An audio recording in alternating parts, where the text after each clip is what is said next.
नमस्कार। आज मैं फिर आपके सामने अपराध की एक और घटना लेकर आया हूँ। आज के अपराध की घटना थोड़ी पुरानी है, साल 2 साल पहले की है।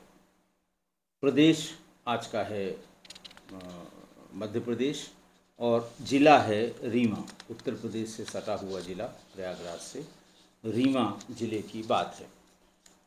रीवा ज़िले में कस्बा मनगढ़ और मनगवां, कस्बा मनगवां और मनगवां कस्बे की ही ये बात है। थाना भी उसका मनगवां ही है।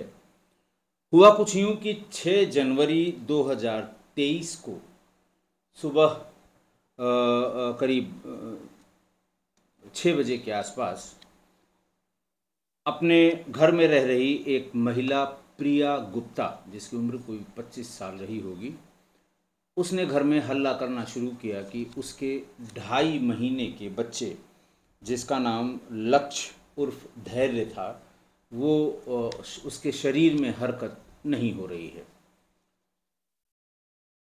घर में उसकी देवरानी और जेठानी ये दोनों भी थीं। दोनों भाग कर आईं और उसने बताया कैसे हुआ। उन्होंने कहा कि मैं दूध पिला रही थी, दूध ज़्यादा गिर गया, वो उसके नाक के भीतर चला गया।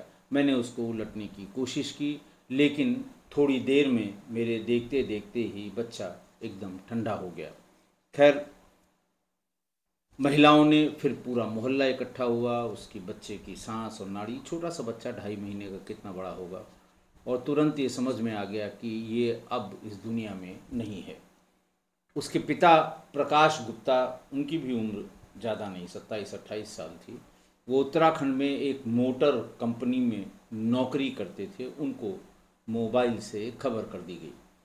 उन्होंने कहा कि मुझे आने में बहुत समय लग जाएगा, बच्चे के साथ नाइंसाफ़ी होगी, उसको फ़ौरन जैसा घर के बड़े बुज़ुर्ग, गांव के बड़े बुज़ुर्ग कहें, वैसे ही उसके साथ कर दो। बहरहाल 7 जनवरी को बच्चे को सुबह सुबह दफन कर दिया गया। उसके बाद पूरी बात बार बार जानने की कोशिश की उसके पिता प्रकाश गुप्ता ने, लेकिन माँ बच्चे की प्रिया गुप्ता वो रोती रही और किसी से बात नहीं करती थी। और समझ में भी आता है कि जिसका बच्चा, जिसका 2-2.5 महीने का, वो भी पहला बच्चा, उसके साथ अगर ऐसा होता है तो माँ की हालत क्या रही होगी। लोगों ने उसको एक सामान्य बात समझकर ढाढ़स बंधाया। महिलाएं सब इकट्ठा हुई, परिवार सब आ गया। प्रकाश वहीं से रोज़ दिन में 3 बार 4 बार अपने भाई से बात करना, अपनी भाभी से बात करना, अपने छोटे भाई की पत्नी से बात करना, और अपनी पत्नी से भी जब वो थोड़ा बोलने लायक हो गई तो उससे आखिर क्या हुआ, कैसे हुआ। और प्रिया गुप्ता एक ही रट लगाई हुई थी कि सुबह दूध पिला रही थी। सुबह रो रहा था वो, दूध पिलाने लगी, और उसके बाद चम्मच से दूध पिला रही थी, चम्मच से दूध छलक गया, उसके नाक में चला गया। इस तरह की बातें वो बताती रही। माइन्यूट डिटेल्स पूछने पर भी यही बात बताती रही। खैर, धीरे धीरे ये इस बात के 2 महीने हो गए, और 2 महीने बाद उसका पति प्रकाश गुप्ता छुट्टी लेकर वहाँ से, उत्तराखंड से वापस आया, और देखा घर में अब धीरे धीरे सब चीज़ें सामान्य हो रही थीं। लेकिन उसने अपने भाई विकास, जिससे वो बहुत ज़्यादा प्यार करता था, विकास के साथ बैठकर उसने बातचीत शुरू की कि तुम घर में थे, तुम्हें क्या लग रहा है। बिल्कुल ठीक ठाक था। शाम को मैंने वीडियो कॉल पे बात की थी, पत्नी से भी और बच्चे को भी देखा था, बिल्कुल सही था, हाथ पैर उसके चल रहे थे, और जो सामान्य बच्चे हरकत जैसी करते हैं उस तरह की वो हरकत कर रहा था। लेकिन ये बात मेरी समझ में नहीं आई कि दूध पिलाने पर और फेफड़े में या नाक में दूध चले जाने पर बच्चे की मृत्यु कैसे हो सकती है। तो दोनों भाई बैठकर बात करते रहे। थोड़ी देर में प्रकाश भावुक हो गया, बहुत ज़्यादा भावुक हो गया कि मन नहीं लग रहा है यहाँ पर, और मैं 10 दिन पहले ही यहाँ से गया था जब उसकी मौत बताई गई है। 6 जनवरी की बात बताई गई है, वो दिसंबर में गया था 22 या 23 तारीख को।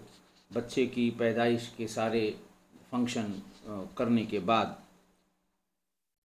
उसने ये भी कहा कि जब मैं रोज़ उसको वीडियो कॉल पे शाम को जब काम से लौटता था तो देखता था, न उसे सर्दी थी न उसे जुकाम था, कुछ भी नहीं था। अचानक ये कैसे हुआ?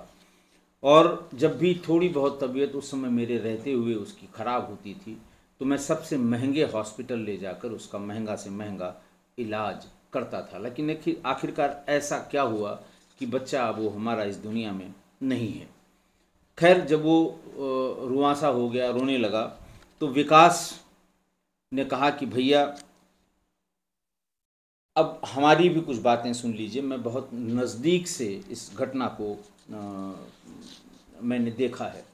मुझे भी कभी इस पर विश्वास नहीं हुआ कि उसके नाक में या फेफड़े में दूध चले जाने से उसकी मृत्यु हुई होगी।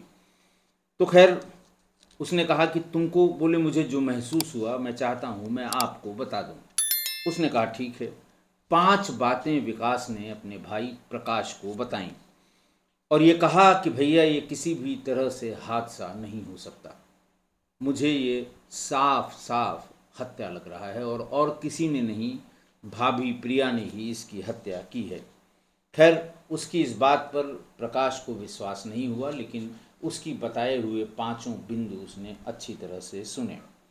पहली बात उसने बताई कि बच्चे के गंदे कपड़े रखने वाला डस्टबिन सवेरे जब हल्ला हुआ कि बच्चे को कुछ हो गया, वो बिल्कुल खाली था, जरा उसमें कोई चीज़ नहीं थी। इसका मतलब कि बच्चे ने कोई भी गतिविधि रात में नहीं की थी और इसलिए नहीं हुई थी कि ऐसा लगता है कि शाम को ही या देर शाम को उसकी मृत्यु हो चुकी थी। और जो भाभी बता रही हैं कि सुबह दूध पीते समय इसकी मौत हुई है, ये बात गलत थी। दूसरी बात उन्होंने बताई कि सामान्यतः कोई भी माँ अपने मृत बच्चे को किसी को आसानी से छूने नहीं देती, सीने से चिपकाए रहती है। पूरा परिवार लगता है, घर लगता है उसको छुड़ाने में उससे, बच्चे को अपनी माँ की गोद से, ताकि उसे उसका अंतिम संस्कार किया जा सके। तो बड़ी मुश्किल के बाद वो उसके हाथ से छुड़ाया जा सकता है। लेकिन भाभी ने बिना किसी विरोध के, बिना किसी प्रतिरोध के, बिना कोई एक शब्द कहे हुए वो अपनी भाभी को, यानी जो बड़े भाई की पत्नी थी, उनको सौंप दिया। माँ का यह व्यवहार असामान्य व्यवहार है, ये उसने दूसरी बात बताई। तीसरी बात उसने बताई कि साहब हम लोग तो एक ही घर में रहते हैं भैया, बच्चा सुबह 4 बजे रोता था और खूब रोता था। भाभी सोती रहती थी, ज़्यादा रोने पर या कभी कभी मेरी पत्नी या कोई और जाकर उसको जगाता था कि बच्चा रो रहा है, तब उसको फीड कराया जाता था, दूध पिलाया जाता था। लेकिन जिस सवेरे 6 बजे भाभी ने हल्ला किया, उस रात 4 बजे वो बिल्कुल भी उसकी रोने की कोई आवाज़ घर में किसी ने नहीं सुनी। तीसरी बात उसने बताई कि भाभी प्रिया का रूटीन एकदम अलग था। रोज़ रात को बर्तन धोने से पहले वो विकास, यानी छोटे भाई जो बता रहा था अपने बिंदु, वो उसके पास छोड़ जाती थी कि मैं बर्तन धोने जा रही हूँ और थोड़ी देर तक इसको संभालिए, वरना ये रोएगा, बर्तन मैं धो नहीं पाऊँगी। लेकिन उस दिन उन्होंने ऐसा नहीं किया। उन्होंने पूरे बर्तन भी धोए, बच्चे की कोई रोने की आवाज़ भी नहीं आई और न ही बच्चे को मेरे पास उन्होंने छोड़ा। लास्ट बात, यानी 5वीं बात उसने बताई कि जैसे ये हल्ला हुआ कि भैया को धैर्य, घर में कहते थे धैर्य, लक्ष्य भी कहते थे, कि लक्ष्य को कुछ हो गया है, मैं आधी नींद में भाग कर गया, देखा धैर्य का शरीर शांत हो गया था, किसी तरह की हलचल नहीं थी। मैंने जो टीवी में देखा था, जो लोगों से सुना था, मैंने फ़ौरन उसके मुंह में अपना मुंह रख कर CPR देने की कोशिश की। CPR जब मैं दे रहा था तो उसके नाक से कोई दूध नहीं निकला, बल्कि दूध की जगह उसके नाक से खून निकला। ऐसा बिल्कुल नहीं हो सकता कि दूध पीते समय या दूध के अटकने से जिस बच्चे के प्राण गए हों, वो दूध न निकले बाहर, बल्कि उसकी जगह खून निकले। प्रकाश रात भर विकास की बताई हुई इन पांचों बातों के पर विचार करता रहा, परेशान होता रहा। उसकी बताई हुई पांचों बातें उसे बार बार सच लगती रहीं। लेकिन थोड़े दिन में, 2-1 दिन रहने के बाद, ये सब सुनने के बाद, जानने के बाद, बिना कोई प्रतिक्रिया दिए वो वापस उत्तराखंड चला गया। बैठे बैठे ये सोचता रहा कि ऐसा क्या किया जाए कि सच का पता लग जाए। वो इस बीच में जब वो गया तो वो रोज़ की तरह जैसे पहले बात करता था अपनी पत्नी प्रिया से, वो उसी तरह की बात करता रहा। फिर एक दिन उसने अपना दिमाग लगाया और अपनी पत्नी प्रिया से कहा, एक नाम बताया बाबा का, कि ये बाबा जो है वो बहुत पहुँचे हुए बाबा हैं। हमारे पड़ोस में फलां हुआ था तो उन्होंने सही सही बता दिया था, ठिकाना हुआ था तो सही सही बता दिया था, और वो सारी सच्चाई बता देंगे कि बच्चे की मौत किस वजह से हुई है। मैं बाबा के पास जाने वाला हूँ और बाबा से मैं ये पूरी बात पूछूंगा कि क्या इसके ऊपर किसी ने कोई शैतानी क्रिया तो नहीं कर दी है। लेकिन जैसे ही उसने अपने पत्नी को उस बाबा के पास जाने और उससे सच्चाई पता करने की बात बताई, वो बेचैन हो गई और वो हर 1 घंटे बाद फ़ोन करके ये पूछने लगी कि बाबा के पास गए थे, बाबा ने क्या बताया। तो खैर 2 दिन बाद फिर उसने कहा कि नहीं, जा नहीं पाया और फिर ये है वो है।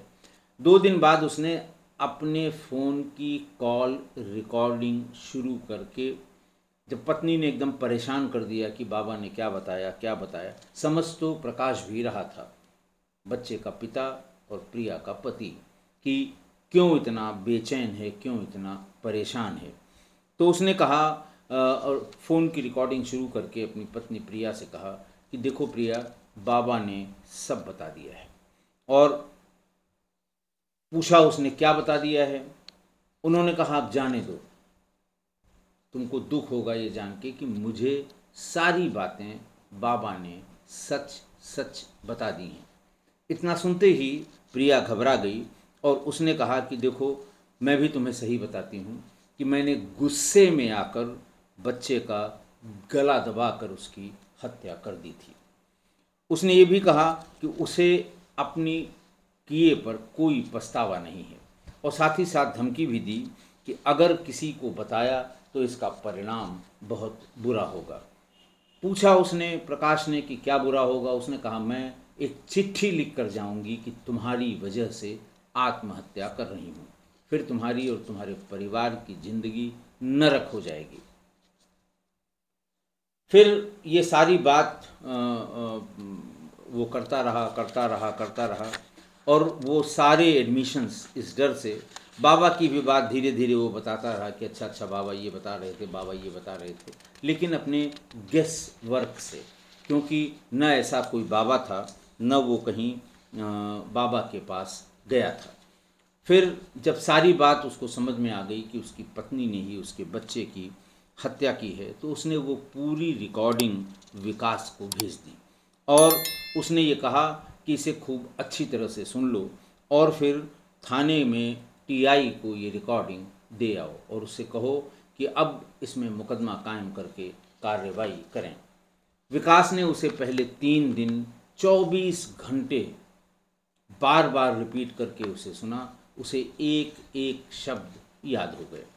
वो 22 मार्च को, इस घटना के 2-2.5 महीने बाद, टीआई के पास गया और थाना प्रभारी को पूरी बात सुनाई उसने। सुनाने के बाद थाना प्रभारी ने कहा कि भाई को बुला लीजिए, बच्चा उनका है तो शिकायत भी उनके नाम से ही की जाएगी। बहरहाल 27 मार्च 2023 को पति की शिकायत पर प्रकरण दर्ज कर लिया गया। हत्या का ये प्रकरण दर्ज किया गया जिसमें सिर्फ उसकी पत्नी यानी प्रिया गुप्ता को मुलजिम बनाया गया।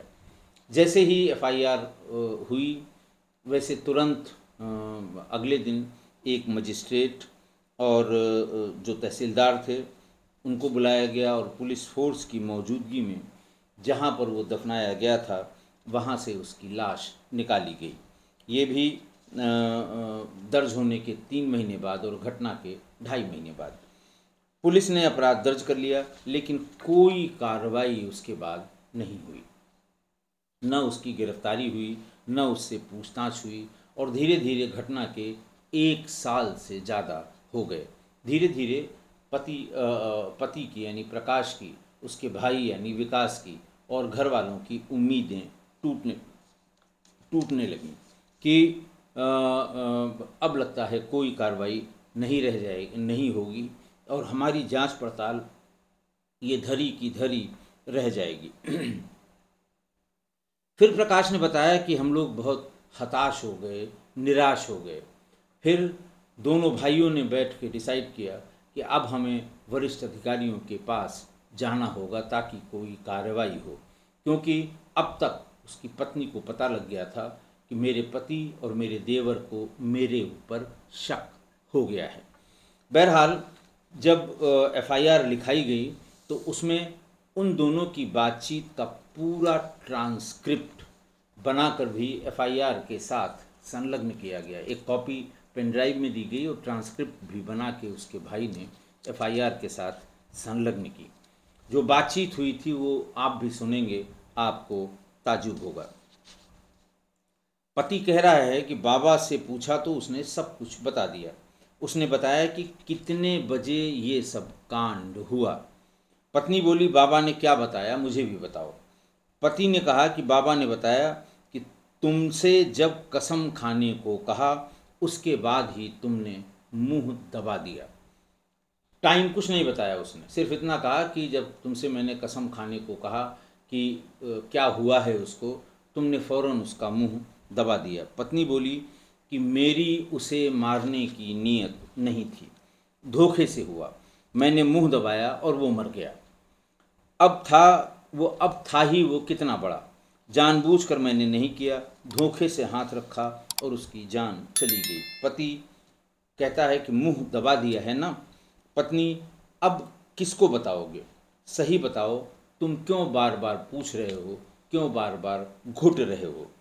पति बोला, माता पिता की इज्जत बच्चों के रहने से ही होती है, इस बात का हमेशा ध्यान रखना। पत्नी बोली कि देखो ये तो मेरा बचपना ही था। पति बोला, 23 साल की हो गई हो, ये बचपना नहीं कहलाता है, तुम्हारी माँ को ये सब पता है ना। पत्नी बोली, सही बताओ, किसी को बताओगे तो नहीं, सबूत दो कि किसी को नहीं बताओगे, यदि बताना है तो मैं अभी फ़ोन रखते ही अपनी जान दे दूंगी। ये सब गुस्से में हुआ था। पति बोला, अपनी औलाद पर ऐसा गुस्सा, विश्व में कहीं भी चले जाओ, कहीं सुनने को नहीं मिलेगा कि माँ ने अपने बेटे की हत्या की है, वो भी इतने छोटे बच्चे की। इंदौर में था तो वहाँ एक व्यक्ति का बच्चा हुआ था, उस बच्चे के कान नहीं थे तो उसे कचरे में फेंक कर चला आया था, मारा नहीं था। पत्नी बोली, गुस्से में तो इंसान कुछ भी कर देता है, पता चले गुस्से में तुम मेरा ही मर्डर कर दो। सही बताओ, गुस्से में कुछ भी हो सकता है ना।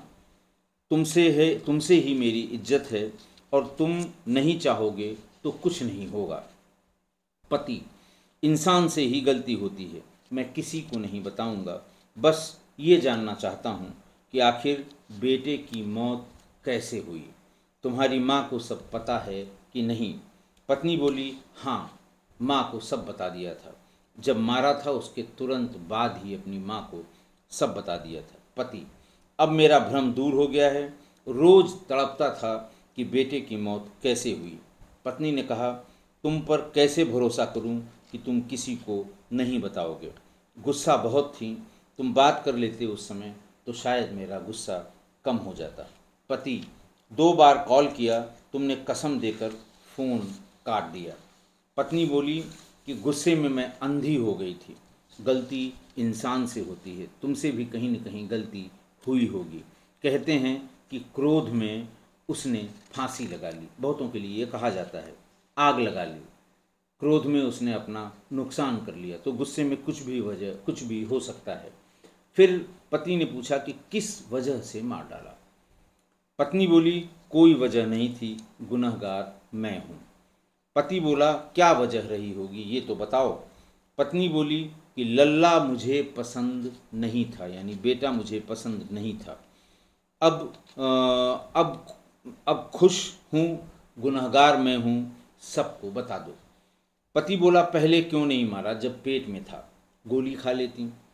जन्म देने के बाद क्यों मारा। पत्नी बोली, मार दिया तो मार दिया, मेरी मर्जी, अब बता दिया फिर क्यों मेरी जान खा रहे हो। ये ट्रांसक्रिप्ट में कोर्ट में एफआईआर के साथ अटैच करके दिया गया था। पति, मुझे वजह जाननी है, भाई को ज़मीन खरीदने के लिए रुपए दिए थे, शायद तुमने इसी नाराज़गी में उसे मार डाला। पत्नी बोली कि मुझे न तुम्हारे भाई से न भाभी से किसी से मतलब नहीं है, समझ आई बात।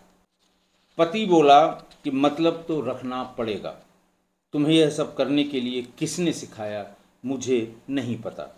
पत्नी बोली, नहीं रखूंगी किसी से मतलब, हो गया तो हो गया, सिर्फ अपने माता पिता से मुझे मतलब है, तुमसे तो मुझे कोई मतलब भी नहीं है। पति ने कहा, तो फिर शादी क्यों की। पत्नी बोली, तुम अपना रास्ता देखो, मैं अपना देखती हूँ, क्योंकि मैंने बेटे को मार डाला है, बता देना कि प्रिया ने हत्या की है।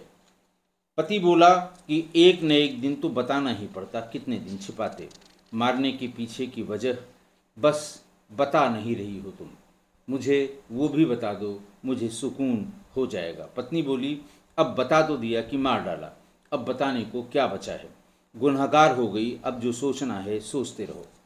फिर जैसे ही ये पूरा प्रकरण टीआई ने, प्रभारी ने, और जो सेल होता है रिकॉर्डिंग का सेल, इन लोगों ने सुनी, उसके तुरंत बाद प्रकाश की तहरीर पर एफआईआर लिख ली गई। फिर जब कोई कार्रवाई नहीं हुई, लगभग 1 साल हो गए एफआईआर लिखने के बाद भी, इस रिकॉर्डिंग के देने के बाद भी, रिकॉर्डिंग की ट्रांसक्रिप्ट देने के बाद भी, सारे थाना के जितने आईओ और इंस्पेक्टर थे सबके सुनने के बाद भी जब नहीं हुई, परेशान हो गए दोनों भाई। तो उन्होंने 2 दिसंबर 2024 को फिर एसपी कार्यालय पहुँचे। पहले वो एक एप्लीकेशन वकील के माध्यम से एसपी के यहाँ भिजवा चुके थे, इस बार वो खुद एप्लीकेशन लेकर एसपी के कार्यालय पहुँच गए। एसपी कार्यालय पहुंचकर उन्होंने एसपी विवेक सिंह से मुलाकात की, उन्हें पूरे मामले को फिर से बताया। 3 दिसंबर 24 को कलेक्ट्रेट में कलेक्टर प्रतिभा पाल, आईजी गौरव राजपूत से भी मुलाकात की। अगले दिन रुक गए और फिर अगले दिन इतने लोगों से मुलाकात की। आईजी गौरव वाजपेयी ने हमने सारे तथ्य दिए, उन्होंने कार्रवाई का आश्वासन दिया और खुद मामले को व्यक्तिगत स्तर पर देखने की बात कही। इन सारी मुलाकातों का परिणाम ये हुआ कि जनवरी 2025 में उन ऑडियो रिकॉर्डिंग्स की फॉरेंसिक जांच कराई गई। जांच के लिए उसे भोपाल भेजा गया। जल्दी ही जांच रिपोर्ट आ गई। इसी फ़ोन पर रिकॉर्ड किया गया है, कोई डिस्टॉर्शन नहीं है, आवाज़ जिन 2 लोगों की बताई जा रही है उन्हीं की है। ये सब जब कहीं, जैसे ये कहते हैं ना कि कोई कॉन्कॉक्शन करके, कोई उसमें तोड़ मरोड़ कर कहीं और से ये रिकॉर्डिंग नहीं लाई गई, इसी फ़ोन में रिकॉर्ड की गई है। और फिर सारे तथ्यों की बारीकी से जांच करने के बाद 6 जुलाई 2025 को, अभी 6 जुलाई 2025 को प्रिया गुप्ता को गिरफ्तार कर जेल भेज दिया गया। आज की घटना देखिए, दुर्गा सप्तशती के प्रार्थना श्लोक में 2 लाइनें, बड़ी प्रसिद्ध लाइनें लिखी हुई हैं। लिखा है कि कुपुत्रो जाये तो क्वचिदपि कुमाता न भवति। इसका अर्थ ये है कि पुत्र कुपुत्र हो सकता है, लेकिन माता कभी कुमाता नहीं हो सकती। दुर्गा सप्तशती के प्रार्थना श्लोक में और भी कई जगह इसका जिक्र है, और इसका अर्थ भी मैंने आपको बता दिया कि पुत्र तो कुपुत्र हो सकता है, माता कभी कुमाता नहीं हो सकती।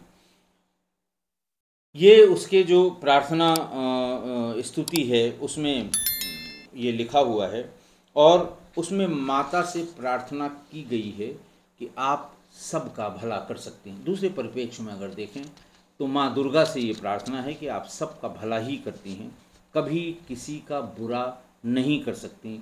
माँ कभी कुमाता नहीं हो सकती।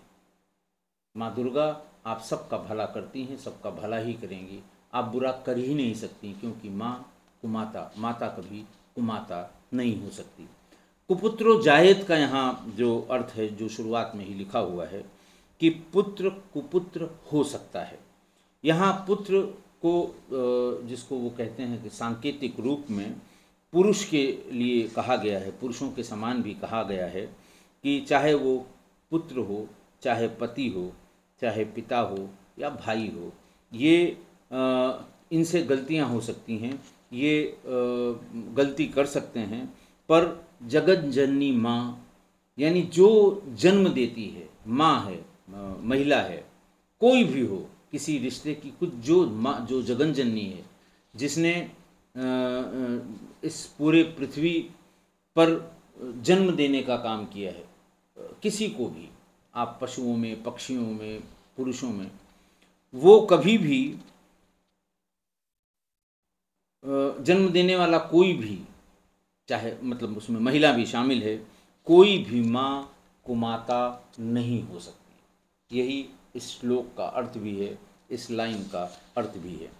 लेकिन इस घटना में, या वर्तमान में कह लें, इसी घटना में क्या, इस तरह की कई घटनाएं मैं बता भी चुका हूँ कि ये सारे सिद्धांत, श्लोक, कथानक, पूरा उल्लेख सब अब मिथक लगने लगे हैं। ऐसा लगता है कि ये सब अब गलत है। इन सब का न तो कहीं ये दिखाई दे रहा है, न पालन हो रहा है।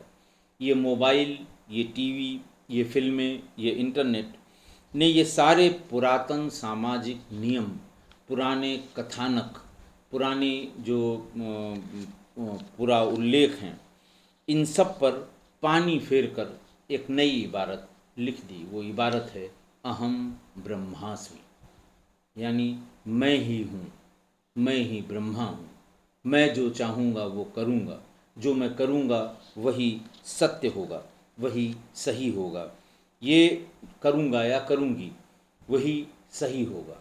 ये नया विचार जो इलेक्ट्रॉनिक माध्यम से ज़्यादा ज्ञान होने के कारण उपज आया है, नई पौध में कह लीजिए, नई जनरेशन में कह लीजिए, नई पीढ़ी में कह लीजिए, वो अपने आप को इन्हीं माध्यमों से सबसे ज़्यादा ज्ञानी, सबसे ज़्यादा विचारवान, और ये मानने लगता है कि जो मैं सुन रहा हूँ इन सब माध्यमों से, या जो मैं कर रहा हूँ, सिर्फ वही सही है। पुराने लोग क्या कह गए उससे मेरा कोई लेना देना नहीं है। इसलिए ऐसे ज्ञान से और ऐसे ज्ञानियों से सावधान रहने की ज़रूरत है, वरना ये ज़्यादा ज्ञान नुकसानदेह हो सकता है। आशा है आप मेरी इस बात से सहमत होंगे। आज के लिए इतना ही। बहुत बहुत धन्यवाद।